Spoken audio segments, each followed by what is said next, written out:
All right, week 11, college football breakdown here. Interesting nighttime battle in the ACC. We got Florida State traveling to, I know it's not called the Carrier Dome anymore. I'm going to call it the Carrier Dome, taking on Syracuse. Seeing Florida State coming off that massive win against Miami. It's a 7-point road favorite in this spot, and a pretty low total as you might expect in a Syracuse game at 51. Right off the jump, the narrative around these two teams couldn't be further apart right now, or the perception, I should say. Florida State coming off that massive win. They've had some really high highs this year.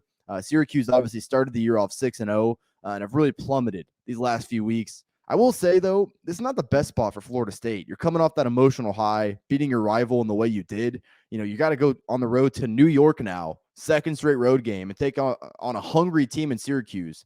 It is Syracuse's last home game, so playing for those seniors, I think we're going to get a really good effort out of Syracuse here. I'm going to tell you what I like about Syracuse, and then obviously some of the questions. Defensively, really like what they got in that secondary. They've done a really good job this year at limiting explosive plays through the air, and then they've still got pieces to work with offensively. Still think that running back, Sean Tucker, really good running back. As far as some of the negatives, it's really as simple as this. They're not good in the trenches. And so, in some of their more favorable matchups earlier in the season, you're not going to see that as much. But, back to back to back, they played Clemson, Notre Dame, Pittsburgh, three really physical teams up front, and they just got, quite frankly, outmatched increasingly more as those weeks went on. Florida State's offensive line is really good, and I think they have a pretty high floor as far as that pass rush as well. I don't think of them in the same regard as just, physical bruising teams like, Notre Dame and Clemson, but maybe that does rear its ugly head once again. We also don't know if Garrett Schrader is playing. He had a really hot start at that quarterback position for Syracuse this year, went out in the third quarter against Notre Dame. He didn't play last week, and they missed him greatly last week.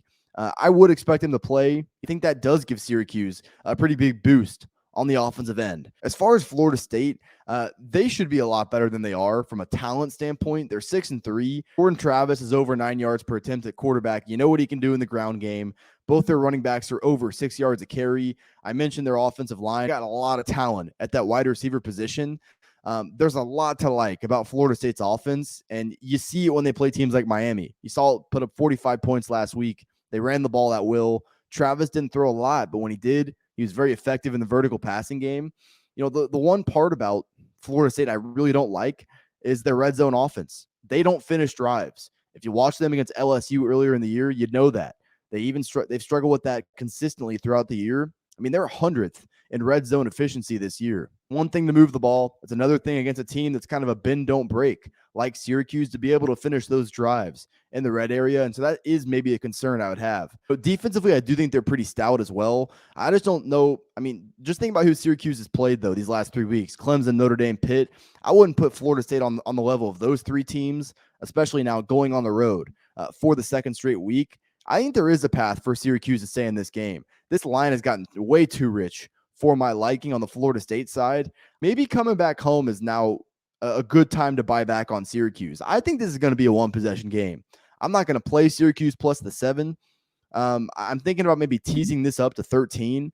I'm not a huge teaser guy, but this is a pretty low variance game. I just don't see Syracuse getting run off the field. They do a good enough job defensively of limiting explosiveness through the air that I think they're going to force Florida State into some long drives. Florida State's going to have to prove that they can actually finish these drives on a consistent basis. Syracuse gets Schrader back. That's a huge lift for that offense. They need to get the run game going. The offensive line is going to have to hold up well in this matchup, but this is a step-up spot, like I said. It's senior night. There's still a lot to play for if you're Syracuse. It's Syracuse or pass for me. I know it hasn't been a great few weeks within that program, but this is a major step-up spot, and I actually think they do keep this game competitive. All right, guys, before we get out of here, I know you see this quarter zip right here. Head over to proud90.com for all your golf apparel needs. With the colder weather now here, they got a great selection of hoodies and quarter zips for you. If you've watched the channel, you've seen me rocking the polos here all throughout football season. Browse their selection. If you see anything you like at checkout, use code Fordham. It's going to get you 15% off your entire order. That's code Fordham at checkout. It's going to get you 15% off your order. Support me. Support Proud90. Proud90.com.